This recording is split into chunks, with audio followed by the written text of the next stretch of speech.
여러분들을 만나서 이렇게 말씀을 나누게 되니 참 마음이 기쁘고 좋습니다. 그럴 때마다 저는 항상 하나님의 마음을 생각합니다. 하나님은 얼마나 기쁘시고 하나님은 얼마나 행복하실까 하는 생각. 여러분들도 예배 드리시면서 말씀을 들으시면서 하나님 마음을 이렇게 느끼면서 집중하시면서 말씀을 들으시면 좋겠다 하는 생각이 듭니다. 먼저 여러분 말씀을 나누기 앞서서 14절 말씀, 본문 14절 말씀 한번 읽어볼까요? 함께 읽습니다. 시작. 멸망에 가정한 것이 서지 못할 곳에 선 것을 보거든 잃는 자는 깨달을지인저 그때 유대에 있는 자들은 산으로 도망할지어다. 아멘. 이 말씀에 보면은 잃는 자는 깨달을진저라고 하는 표현이 나옵니다. 무엇을 잃는가? 한마디로 말씀드리면 주님의 말씀입니다. 특별히 예루살렘 성전의 철저한 파괴, 그리고 한 걸음 더 나가서 하나님의 심판, 그리고 말세의 징조들에 대한 주님의 예언의 말씀, 경고의 말씀을 이루는 내용입니다. 깨달을진저, 주님의 그 같은 말씀을 읽게 됩니다. 듣습니다. 그러면 자연스럽게 깨닫게 되고 이해되는 것이 있다는 얘기입니다. 그것이 도대체 무엇일까? 한마디로 말씀드리면 죽음입니다. 누구나 때가 되면 죽음에 이르게 된다라고 하는 사실, 주님이 어떤 말씀을 하셨든 징조에 대하여 어떤 내용을 하셨든 포인트는 하나입니다. 죽는다 하는 것입니다. 다시 한번 여러분들에게 말씀을 드립니다. 우리 인생에 대하여 짧지만 정말로 진솔하게 정확하게 진술했다는 느낌이 들어서 항상 마음에 새기고 살아가는 어떤 철학자의 진술입니다. 프랑스 실존주의 철학자 사르트르가 이렇게 얘기를 했습니다. 인생은 B로 시작해서 D로 끝난다. 여기서 B라고 하는 것은 생일, 태어나는 것, 출생을 뜻하는 벌스의 B에서 온 단어이고, D는 죽음, 사망, 마지막을 뜻하는 영어 단어 데스의 D에서 온 단어입니다. 이 명제가 갖고 있는 뜻은 이렇습니다. 사람은 태어나는 순간부터 죽음을 향하여 달려가고 있는 존재이다. 이 자리에 있는 우리들 가운데서, 아니 이 세상을 살아가는 모든 사람들 가운데서 이 같은 명제에 토를 달 사람이 있겠습니까? 아니요. 그렇게 말할 사람이 있겠습니까? 태어나는 순간부터 사람은 죽음을 향하여 달려가고 있는 존재이다. 모든 사람들이 다 공감할 수밖에 없고 동의할 수밖에 없는 명제이지 않습니까? 그런데도 불구하고 꽤 많은 사람들이, 아니 거의 모든 사람들이 다 이 같은 명제를 거부하며 살아가고 있는 것은 아닌가, 그렇게 여겨지는 징후들이 굉장히 많이 있습니다. 여러분들께서도 한번 찾아보시죠. 한번 확인해 볼까요? 제가 질문해 볼 테니 여러분들 정직하게 한번 답을 해 보시죠. 여러분들은 왜 사십니까? 여러분들은 왜 일을 하십니까? 여러분들은 왜 돈을 버십니까? 여러분들은 왜 매일 세 끼씩 꼬박꼬박 밥을 드십니까? 여러분들은 왜 보약을 드십니까? 여러분들은 왜 건강을 관리하십니까? 이 같은 질문에 여러분들은 무엇이라고 답을 하시겠습니까? 제가 예측하기로는 거의 한 번도 예외 없이 살기 위해서요. 그렇게 답할걸요. 살기 위해서 일을 합니다. 살기 위해서 돈을 법니다. 살기 위해서 밥을 먹습니다. 더 잘 살기 위해서, 더 건강하게 행복하게 살기 위하여 이런 일도 하고 저런 일도 합니다. 그렇게 대답을 하실걸요. 그런데 여러분, 그 같은 대답이 저와 여러분들을 스스로 속이고 있는 답이라는 것 알고 계시지요? 왜냐하면 시간이 지날수록, 세월이 지날수록, 나이를 먹어갈수록, 일을 한 연수가 많아지면 많아질수록, 돈을 벌면 벌수록 가까워지는 것은 생명이 아니라 죽음이기 때문입니다. 그럼에도 불구하고 우리는 자꾸만 살기 위해서 일을 하고 살기 위해서 돈을 번다고 얘기해요. 왜 그런지 아시지요? 죽는 것이 싫기 때문에 그런 것입니다. 죽는 것이 너무너무 싫습니다. 거부하고 싶습니다. 부인하고 싶습니다. 그러기 때문에 자기 자신을 스스로 속이는 말로 만들어낸 것이 살기 위해서 일을 하고 살기 위해서 밥을 먹고 살기 위해서 돈을 번다고 얘기하는 것입니다. 이 같은 속임수를 가지고 스스로를 속이는 어리석음을 결코 범해서는 안 된다는 진리를 오늘 말씀을 통하여 우리가 깨닫게 되는 내용입니다. 여러분, 한자어 죽음을 뜻하는 사자 아시죠? 죽을 사자이지 않습니까? 이 단어를 가만히 살펴보시죠. 이 단어는 여러분 크게 세 가지 단어로 구성되어져 있지요. 하나를 뜻하는 한일자입니다. 하나 혹은 한 번. 그리고 저녁과 밤을 뜻하는 저녁 석자가 나오지요. 그리고 칼, 비수를 뜻하는 칼도 자가 나옵니다. 이 세 단어가 합쳐져서 죽을 사자가 된 것입니다. 이 단어에 담겨있는 의미가 이런 겁니다. 죽음이란 쉽게 말씀드리면 한밤중에 비수가 날아들듯이 한밤중에 비수가 날아들듯이 순식간에 찾아드는 것이 바로 죽음이다. 그래서 나온 단어가 죽을 사자라는 그런 단어입니다. 낮에 비수가 날아와요. 지금 이 시간 비수가 저한테 날아온다고 생각해 보십시오. 피할 수가 있습니다. 방어할 수가 있습니다. 왜요? 보이니까. 그런데 밤에 비수가 날아듭니다. 한밤중에 비수가 날아듭니다. 그것도 잠을 깊게 잔든 밤에 비수가 날아듭니다. 꼼짝 못하고 죽는 거예요. 누가 여러분 방어할 수 있겠습니까? 누가 그것을 피할 수가 있겠습니까? 죽음이 이와 같이 임한다는 뜻을 이 한자어를 통하여 우리가 깨닫게 되는 것이지요. 이처럼 죽음은 부지불식간에 전혀 예측하지 못한 시간에 그 순간에 찾아든다. 이것을 깨닫고 이것을 자각하며 살아가는 것이 얼마나 중요한지 여러분들 아시지요? 왜냐하면 이 같은 사실을 자각할 때 삶이 달라져요. 삶의 태도가 달라집니다. 삶의 자세가 달라집니다. 삶의 밀도가 전혀 달라지기 때문입니다. 고대 근동 지역을 통일했던 알렉산더 대왕을 여러분들이 잘 아실 겁니다. 알렉산더 대왕은 잘 알고 있는데 그의 아버지 필립 2세에 대한 얘기는 잘 모르실걸요. 그러나 이런 이야기를 들으면 그 사람 그렇게 생각할 뿐이에요. 필립 2세는 참 근사한 사람이었습니다. 알렉산더 대왕의 아버지는 굉장히 지혜로운 사람이었습니다. 의미 있고 가치 있는 삶을 살아가는 것에 대한 욕심이 상당히 많은 사람이었습니다. 어떻게 하면 인생을 함부로 살지 않고 아무렇게나 인생을 살지 않고 잘 살 수 있을까 고민하고 지혜를 짜내었습니다. 그가 생각해낸 방도가 이거예요. 신실한 신하 한 사람에게 사람의 해골을 안겨다 줬습니다. 해골을 들고 다니거라. 그리고 나를 24시간 쫓아다니거라. 내가 조금이라도 흐트러진 말을 하거나 잘못된 행동을 하면 이렇게 외치거라. 왕이여, 왕이여 죽을 몸임을 기억하소서. 어쩌면 오늘이 왕의 마지막 날이 될지도 모릅니다. 그렇게 나한테 외치거라. 예를 들면 이런 식입니다. 필립 2세가 조금 늦게 일어났습니다. 그러면 문 밖에서 이 신하가 해골을 들고 외치는 거이지요. 왕이여 죽을 몸임을 기억하소서. 오늘이 어쩌면 왕의 마지막 날이 될지도 모릅니다. 술을 마십니다. 한 잔, 두 잔 마십니다. 지나치다고 생각이 듭니다. 그러면 신하가 해골 바가지를 이렇게 왕 앞에 들이미면서 왕이여 죽을 몸임을 기억하소서. 어쩌면 오늘이 왕의 마지막이 될지도 모릅니다. 그러면 필립이 정신을 바짝 차리고 술잔을 내려놓고 정신을 차리고 살아갔다. 그런 이야기입니다. 매사가 그랬다고 그래요. 흐트러진 말을 하거나 흐트러진 행동을 하면 여척 없이 그 신하가 나타나서 왕이여 죽을 몸임을 기억하소서. 그 결과 필립 왕이 상당히 지혜로운 삶을 살았다고 그럽니다. 그러니 그의 아들이 위대한 알렉산더 대왕이 될 수가 있었던 것이지 않겠습니까?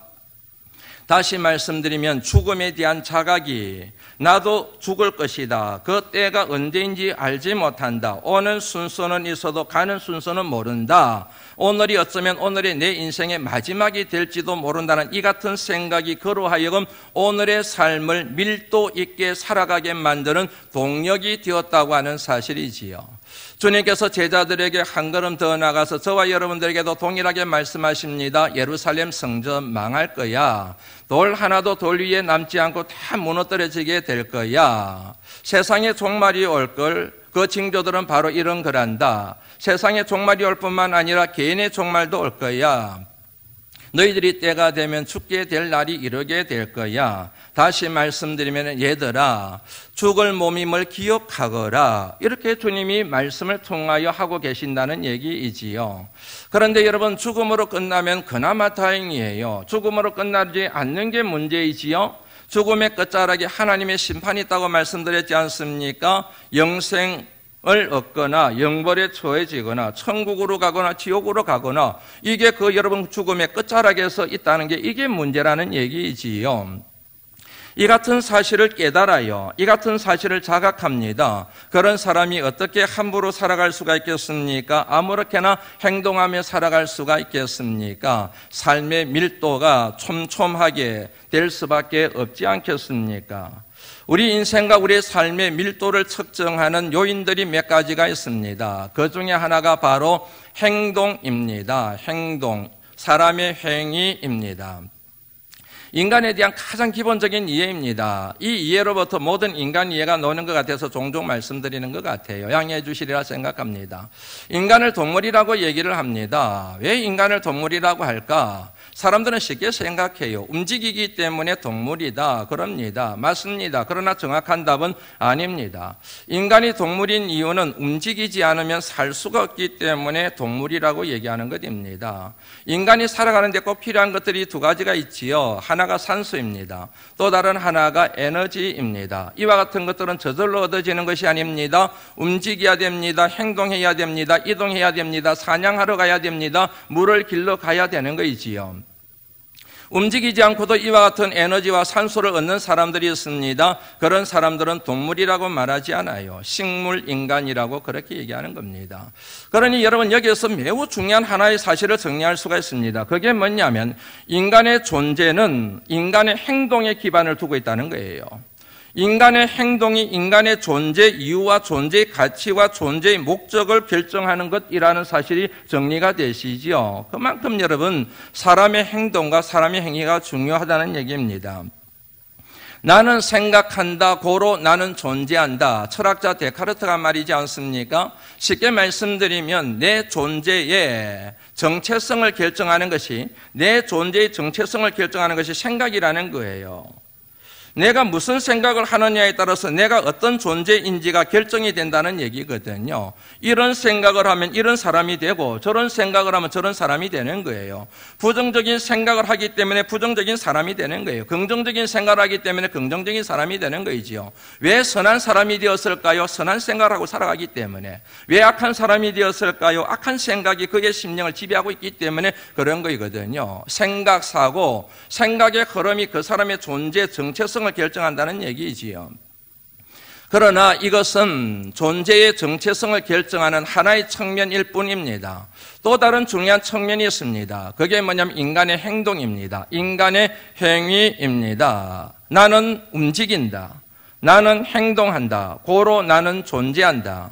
덴마크 철학자 키에르케고르라는 철학자가 그런 얘기를 했습니다. 여러분이 굉장히 중요한 얘기예요. 나는 움직인다. 나는 행동한다. 고로 나는 존재한다. 내 존재의 이유가 뭐에 있습니까? 행동에 있다는 것이지요. 그 행동이 내 존재의 정체성을 결정한다는 얘기입니다. 쉬운 예를 들면 이런 거이지요. 게을러요. 행동이 게을러요. 그러면 우리가 뭐라고 얘기합니까? 게으른 사람. 그러는 거이지요. 무슨 일이든지 몸이 빨라요. 행위가 빨라요. 행동이 굉장히 민첩합니다. 부지런한 사람. 그러는 거이지요. 그러니까 그 사람의 행동과 움직임이 그 사람의 존재 가치를 결정하고 정체성을 결정한다는 그런 얘기이지 않습니까? 그러니까 이 두 가지가 여러분 굉장히 중요한 거예요. 생각이 내 존재를 결정하지요. 행동이 내 존재를 결정하는 것입니다. 중요한 것은 이 두 가지가 균형을 이루어야 된다는 거이지요. 생각과 행동이 균형을 이루고 사고와 그리고 실천이 균형을 이루고 정적인 것과 동적인 것이 균형을 이룰 때 그 사람이 성숙한 사람이 되는 것입니다. 그런데 중요한 것은 뭐냐면은 생각도 중요하지만은 행동에서 생각이 완성되는 것 아시죠? 자녀를 양육할 때 여러분 자녀들에게 얘기를 해요. 공부 열심히 해라. 공부 열심히 하면 훌륭한 사람이 될 수 있다. 나중에 고생 안 하게 된다. 아이들이 다 알아요. 다 생각을 하고 있어요. 생각은 하고 있는데 몸은 자꾸 엉뚱한 방향으로 가는 거예요. 생각대로 되지를 않는 거예요. 생각은 엄마 말, 아버지 말 다 이해가 돼요. 그런데 몸은 자꾸만 친구들 놀러 다니게 되고 몸은 자꾸 PC방 가게 되고 몸은 자꾸만 엉뚱한 곳으로 가거든요. 생각대로 공부를 열심히 해야지 생각을 했으면은 그 생각에 따라서 도서관으로 가야 되고 책 있는 곳으로 가야 되는데 몸이 안 움직인다니까요.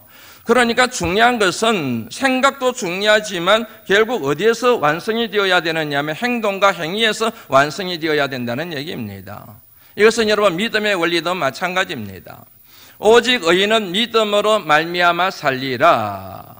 믿음은 들음에서 나며 믿음은 들음에서 나며 들음은 그리스도의 말씀으로 말미암았느니라. 마음으로 믿어 의에 이르고 입으로 시인하여 구원에 이르느니라. 이 말씀들은 다 뭐와 관련해 있는지 아시겠죠? 마음, 생각, 사유 그리고 정적인 믿음의 측면을 얘기하고 있는 것입니다. 그런데 이것으로는 믿음이 완성되는 게 아닙니다. 행동이 따라야 됩니다. 실천이 따라야 됩니다. 그래서 하나님께서 야고보 사도를 통하여 주신 말씀, 행함이 없는 믿음은 그 자체가 죽은 것이라. 영혼 없는 몸이 죽은 것 같이 행함이 없는 믿음은 죽은 것이라. 믿음의 시작점은 마음인데 입술까지는 왔는데 이게 어디에서 완성이 되고 어디에서 마무리되어야 되느냐 하면은 실천을 통하여 행동을 통하여 행위를 통하여 완성되어졌을 때 그 믿음이 온전한 믿음이 될 수 있다는 얘기지요. 이 사람의 믿음이 있느냐 없느냐를 보려고 하면 간단합니다. 순종입니다. 왜냐하면 믿음의 구체적인 실제가 바로 순종이기 때문입니다. 순종의 필요 충분 조건이 있습니다. 필요 조건은 마음의 순종이에요. 예, 동의합니다. 공감합니다. 아멘입니다. 마음의 순종입니다. 충분 조건이 있습니다. 몸의 순종입니다. 몸의 행위가 따르는 것이죠. 몸의 행동이 따르는 것입니다. 마음의 순종은 있는데 몸이 따르지를 않아요. 몸의 순종은 있는데 마음에는 원망, 불평이 가득 차 있어요. 절반의 순종인 거이죠. 온전한 순종이 되지를 못하는 거이지요. 하나님이 기뻐 받으시는 온전한 순종은 마음의 순종과 몸의 순종이 이렇게 하나가 되는 것, 이게 하나님께 영광이 되는 온전한 순종이 될 수 있다는 얘기이지 않습니까? 그런데 중요한 것은 흐름입니다. 마음의 순종이 되면은 몸의 순종으로 이렇게 흘러가게 되는 거이거든요. 시작은 그래서 마음에서 시작했지만 몸의 순종에서 믿음이 완성된다는 얘기를 하는 것입니다. 확인하고 한번 넘어갈까요? 로마서 12장 1절 말씀 같이 한번 읽어보시죠. 시작.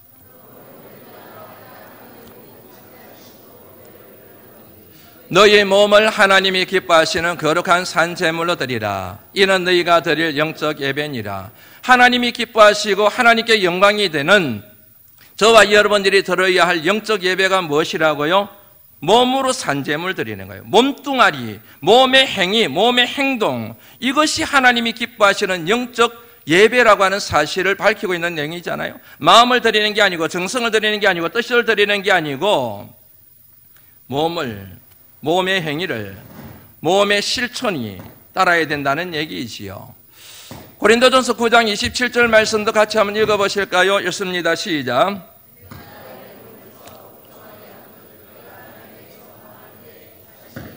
버림을 당할까 두려워합니다. 사도 바울에게는 두려움이 있었습니다. 내가 이렇게 복음을 전하지만 수많은 사람들에게 복음을 전하고 난 뒤에 도리어 내가 버림을 당할까 심히 두렵다.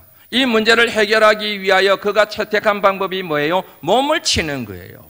마음을 치는 게 아니고 심령을 치는 게 아니고 영을 치는 게 아니라 몸뚱아리를 치는 거예요. 몸의 움직임을 통제하는 거예요. 몸의 행동을 지배하고 다스리는 거예요. 왜냐하면 믿음은 가지고 있는데 마음으로는 내가 믿는데 마음으로는 하나님 앞에 놓고 예배드리고 기도하고 봉사하고 헌신하고 싶은데 하나님 뜻대로 살고 싶은데 다 동의가 되는데 아멘이 되는데 몸뚱아리가 움직이지 않는 거예요. 몸의 순종이 따르지 않는 거예요. 이 몸의 순종이 안 되면 결국엔 내가 버림을 당하게 된다, 이런 얘기거든요. 사도 바울의 생각이 아니잖아요. 이거는 주님의 생각이잖아요. 마태복음 7장 21절 말씀 같이 한번 읽어보실까요? 읽습니다. 시작. 주의하는 자마다 다 천국에 들어갈 것이 아니요 다만 하늘에 계신 내 아버지의 뜻대로 행하는 자라에 들어가랴. 마음으로 주의해요. 입술로 주여 주여 그래요. 뭔가 이상한 일만 생겨도 주여 그래요. 예수 믿는 사람들은 참 주여 잘하더라고요. 예, 우리 집 사람 얘기해서 죄송하지만 우리 집 사람도 보면은 말끝마다 주여 주여 그래요. 그래서 믿음이 좋다는 생각이 들면서도 삶이 따라야지 이런 생각이 할 때가 있지요. 아니 입술로는 얼마나 주여들을 잘하는지 그런데 하나님의 뜻에는 관심이 없어요. 하나님 뜻을 이루고자 하는 것에는 하나도 관심이 없어요. 그냥 그거는 내팽개쳐버리고 맨날 입으로만 살아가지고 입만 떠들고 그러는 거이지요. 이 같은 주님의 말씀이 사도 바울 심령에 확 꽂혀버린 거예요. 그래서 내가 이렇게 복음을 전하지만 내가 버림을 당할까 두렵다. 그래서 나는 날마다 내 몸뚱아리를 친다. 내 몸의 행위를 다스린다. 내 몸의 행위가 엉뚱한 곳으로 가지 않도록 내가 경계한다. 그런 고백을 한 것이지 않습니까? 오늘 본문의 말씀의 중요한 맥락 중에 하나가 바로 이거예요. 말세가 왔습니다. 말세가 가까이 왔습니다. 말세를 당했습니다. 좀 더 좁혀서 개인의 종말, 곧 죽음에 이르게 되었습니다. 죽음을 앞두고 있습니다. 그런 상황 가운데서 내 행동과 내 행위 그리고 그 방향이 나를 죽이느냐 나를 살리느냐를 결정하는 관건이 된다는 것이 오늘 본문 말씀의 중요한 맥이라는 얘기지요. 가야 할 것이 있는가 하면 가지 말아야 될 것이 있습니다. 해야 될 것이 있는가 하면 하지 말아야 될 것이 있다는 얘기입니다. 가야 할 곳으로 가요. 가지 말아야 될 것은 가지 않습니다. 해야 될 것은 해요. 하지 말아야 될 것은 하지 않습니다. 그러면 살 수 있습니다. 잘 살 수 있어요. 행복하게 살 수 있습니다. 영원히 살 수 있습니다. 구원을 얻을 수가 있습니다. 시간이 없으니까 여러분 14절부터 18절까지의 말씀을 방금 제가 드린 내용을 생각하면서 한번 읽어보시죠. 읽습니다. 시작. 서지 못할 것에 쓴 것을 보거든 1년 자는 깨달을진저 그때 유대에 있는 자들은 산으로 도망할지어다. 지붕이 있는 자는 내려가지도 말고 집에 있는 무엇을 가지러 들어가지도 말며 밭에 있는 자는 겉옷을 가지러 뒤로 돌이키지 말지어다.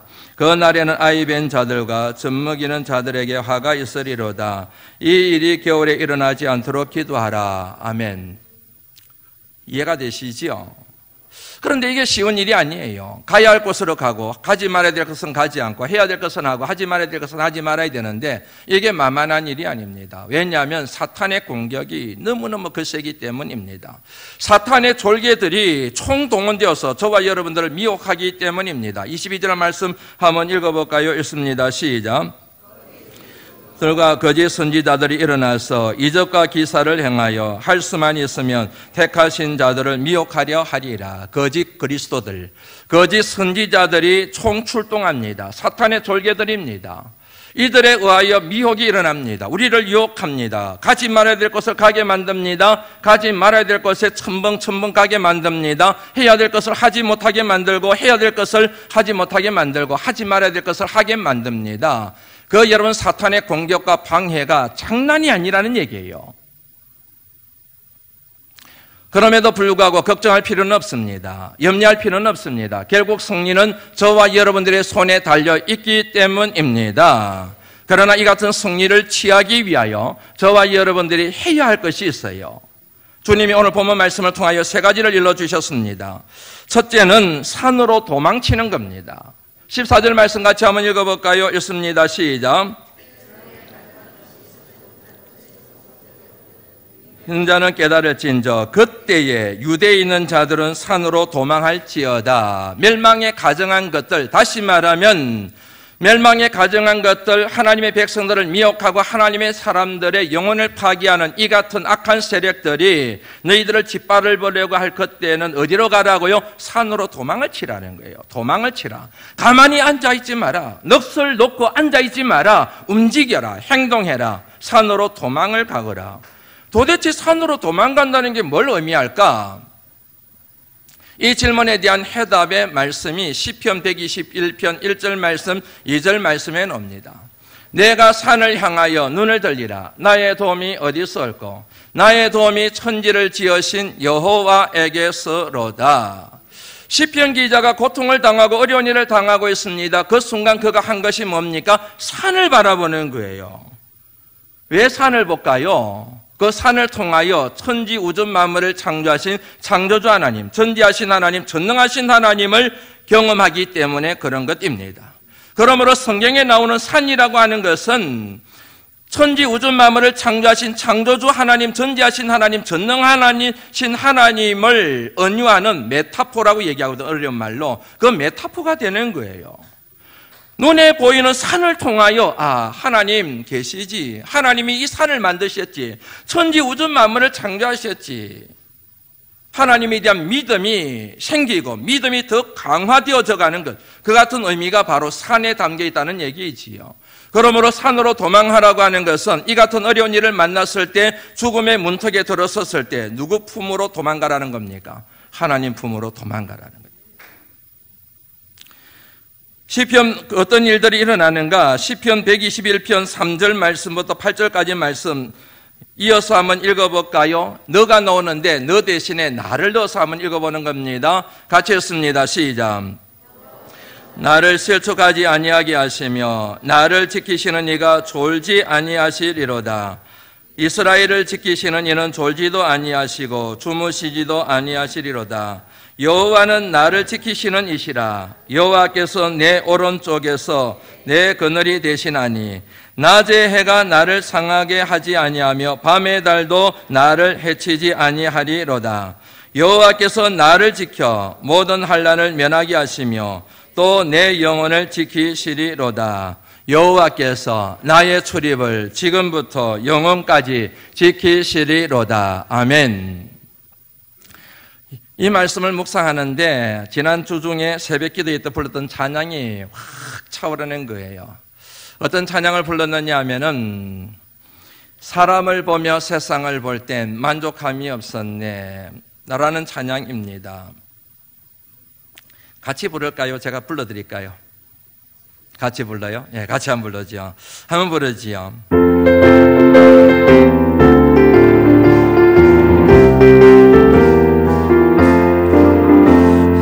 사람을 보며 세상을 볼 때 만족함이 없었네. 나의 하나님 그분을 볼 때 나는 만족하였네. 저기 빛나는 태양을 보라. 또 저기 서 있는 산을 보아라. 천지지으신 우리 여호와 나를 사랑하시니 나의 하나님. 한 번 더 부릅니다. 사람을 보며 세상을 볼 때 만족함이 없었네. 나의 하나님 그분을 볼 때 나는 만족하였네. 아멘. 저기 빛나는 태양을 보라. 또 저기 서 있는 산을 보아라. 천지지으신 우리 여호와 나를 사랑하시니 나의 하나님 한 번만으로 나는 저기 빛나는 태양을 보라. 저기 빛나는 태양을 보라. 또 저기 서 있는 산을 보아라. 천지지으신 우리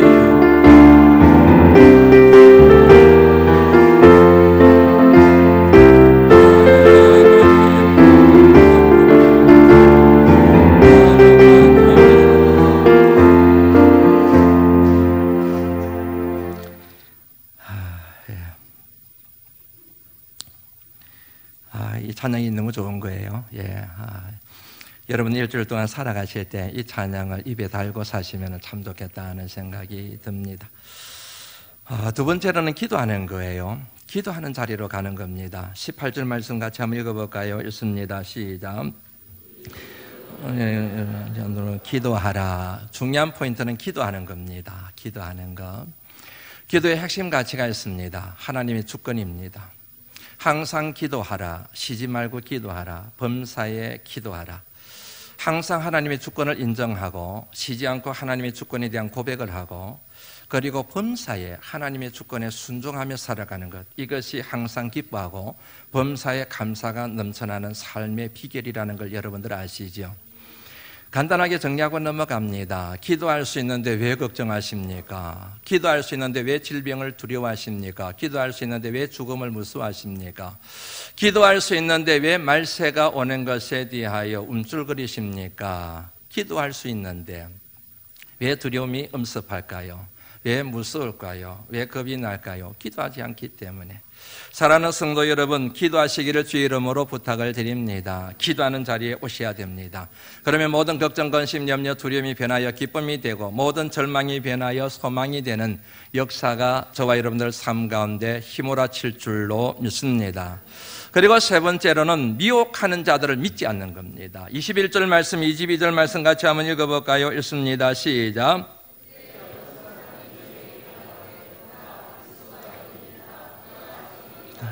믿지 말라. 거짓 그리스도들과 거짓 선지자들이 일어나서 이적과 기사를 행하여 할 수만 있으면 택하신 자들을 미혹하려 마지막 때가 되면은 사탄이 발악을 합니다. 모든 졸개들을 총동원합니다.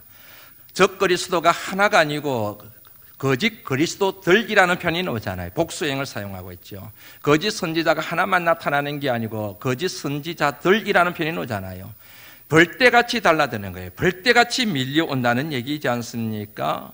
믿는 사람들을 거꾸로 떨이기 위하여, 하나님 품에 안기지 못하게 하기 위하여.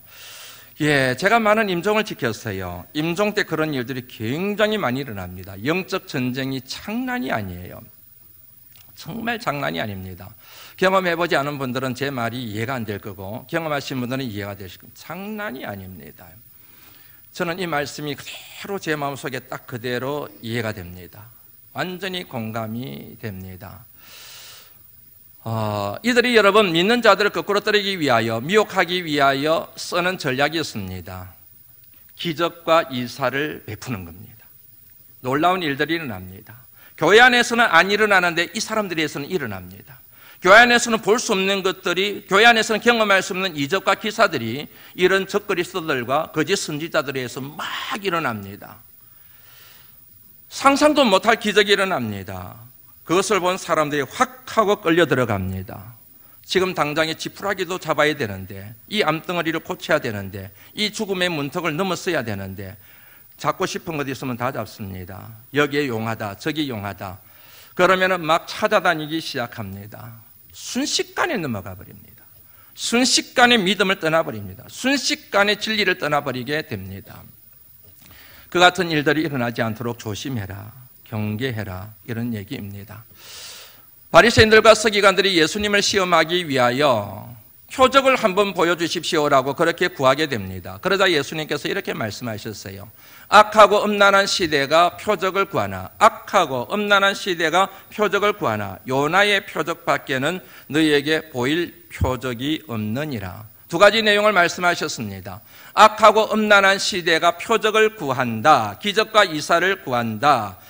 표적과 이적과 기사를 구하는 속성이 음란한 세대, 그리고 악한 세대의 특징이다. 왜 그런지 아시죠? 악하고 음란의 뿌리가 욕망이거든요. 욕망, 정욕이거든요. 이 같은 자신의 욕망과 욕심과 정욕을 채우기 위하여 기적이 필요하고 이사가 필요하고 표적이 필요하기 때문에 그런 것입니다. 그래서 여러분, 기적과 표적을 쫓는 세대는 상당히 위험한 세대라고 얘기할 수가 있습니다. 요나의 표적이라고 말씀하셨습니다. 요나의 표적이라고 하는 것은 요나가 물고기 배 속에서 사흘 동안 죽지 않고 살아남은 것을 얘기하는 게 아니에요. 요나가 하나님 말씀에 순종하여 니느웨 성으로 들어가서 그곳에서 하나님 말씀을 선포함으로 그 말씀을 듣는 니느웨 성 사람들이 옷을 찢고 죄를 뒤집어 쓰고 가슴을 찢으면서 하나님 앞에 회개하고 돌아와 하나님의 구원의 은총을 경험하는 것을 일러서 요나의 표적이라고 얘기하는 것입니다. 시대가 음란할수록, 시대가 악할수록 우리에게 필요한 것은, 우리에게 진정한 표적은 눈에 보이는 어떤 가시적인 것이 아니라 하나님의 말씀, 생명의 말씀, 우리의 영혼을 살리는 구원의 말씀이라는 사실을 주님이 말씀하고 계시는 것이지요. 사탄의 영은 몸을 살릴 수는 있으나 영혼을 살릴 수는 없습니다. 그러나 하나님의 말씀, 하나님의 영으로 기록된 생명의 말씀은 우리의 몸만 살리는 것이 아니라 우리의 영혼도 살리는 능력이 있는 말씀인 줄 믿으시기를 주의 이름으로 축원합니다. 따라서 말세가 될수록, 따라서 여러분 종말이 올수록, 개인의 종말, 죽음이 가까울수록 이상한 기적을 쫓지 말고, 이사를 쫓아가지 말고 말씀을 쫓아가시고 말씀을 구하시라는 그런 말씀이라는 얘기이지요. 말씀을 가까이 하시는 이것이 바로 승리의 비결이라는 뜻이지 않습니까? 이제 말씀을 마무리하려고 합니다. 인생은 B로 시작해서 D로 끝난다. 사람은 태어나는 순간부터 죽음을 향하여 달려가고 있는 존재이다. 사랑하는 성도 여러분, 여러분들이 아무리 살기 위하여 일을 하고 살기 위하여 돈을 벌고 살기 위하여 건강을 관리한다고 하셔도 여러분들 죽음을 달려가는 그 선상에 놓여있는 인생이에요. 그거를 여러분 부인하시면 안 됩니다. 어리석은 것입니다. 이것만 생각하면 좌절이 됩니다. 절망이 됩니다. 인생이 너무 서글퍼집니다. 허무해집니다. 그런데 사르트르가 이런 말을 했습니다. 하나님은 B와 D 사이에 C를 주셨다. B 다음에 C이지 않습니까? D 전에 C이지 않습니까? C가 뭔가? C는 찬스를 얘기합니다. 찬스의 C, 기회를 얘기합니다. 하나님은 우리에게 기회를 주셨다는 얘기. 어떤 기회를 주셨는가? 체인지, 변화의 기회를 주셨다는 얘기입니다. 또 다른 기회를 주셨습니다. 초이스, 선택의 기회를 주셨다는 얘기입니다. 최상의 C가 있습니다. 바로 그리스도, 예수 그리스도 예수를 B와 D 사이에 주셨다. 내가 무엇을 선택하고 살아가느냐에 따라 C와 D 사이가 달라지게 되며 D-U가 달라진다는 사실을 우리가 깨닫게 되는 대목이지 않습니까? 예수 그리스도를 선택해요. 그리스도 예수를 따라 살아가게 됩니다. 그러면 죽음이 두렵지 않습니다. 말세가 두렵지 않습니다. 하나님의 심판이 전혀 두렵지 않습니다. 왜요? 예수 그리스도 그분 때문에 삶의 밀도가 달라졌기 때문입니다. 예수 그리스도 때문에 함부로 말하지 않습니다. 함부로 행동하지 않습니다. 심판 때에 하나님으로부터 버림당할 언행과 선택과 결정을 하지 않고 살아가게 된다는 얘기이지 않습니까? 믿음의 길, 생명의 길, 의의 길을 걸어가게 된다는 얘기이지 않습니까? 여러분들에게 묻습니다. 여러분들은 지금 어떻게 살아가고 계십니까? 참으로 여러분 바쁘고 분주하게 살아가시고 몸이 망가질 정도로 밤잠을 설쳐가며 살아가고 계시는데 여러분의 삶의 밀도는 어떠합니까? 골다공증에 걸린 분들이 있습니다. 뼈의 밀도가 약하기 때문입니다. 뼈의 밀도가 약한 사람은 쉽게 넘어집니다. 쉽게 부러집니다. 저와 여러분들의 삶의 밀도가 약하면 순식간에 넘어지게 됩니다. 일어서기가 힘듭니다. 그렇게 됩니다. 신앙의 밀도가 중요합니다. 갑자기 죽음이 찾아와도, 갑자기 하나님이 여러분들을 부르셔도, 갑자기 하나님의 심판대 앞에 서도 하나님 앞에 당당히 설 준비가 되어 있으신지요? 갑자기 아프신 분들이 있습니다. 그분들이 하는 말, 한결같은 말이 내가 아플 줄 몰랐다는 거죠. 내가 암에 걸릴 줄 몰랐다는 거죠. 왜 그 같은 생각을 하게 됐는지 아시죠? 이런 말씀을 듣지를 못했기 때문에 그런 거예요. 하나님의 말씀을 제대로 들었다고 한다면 순식간에 이 같은 일들이 일어날 것이라 예비하고 준비했기 때문에 그런 일을 닥쳐도 믿음으로 승리할 수가 있는데 그런 일을 한 번도 생각을 하지 않고 천년만년 살 것처럼 착각하며 살아왔기 때문에 그 당혹스러운 순간에 믿음이 흔들려 버리고 마는 거예요. 여러분 착각하지 마십시오. 천년만년 살 것처럼 착각하지 마십시오. 젊다고 착각하지 마십시오. 건강하다고 착각하지 마십시오. 아직까지 내게 나이가 있다고 착각하지 마십시오. 하나님이 오라 그러시면 오늘 저녁이라도 갈 수밖에 없는 존재입니다. 이 같은 사실을 항상 생각하며 우리 신앙의 밀도를 더욱더 강하게 만들어 가시는 하나님의 사람들이 되실 수 있기를, 그리하여 어떤 환경에서도 항상 기뻐하고 범사에 감사가 넘쳐나는 진정한 믿음의 여정이 되시기를 죽음의 권세를 이기시고 부활하신 우리 주님의 이름으로 축원합니다. 하나님 감사합니다.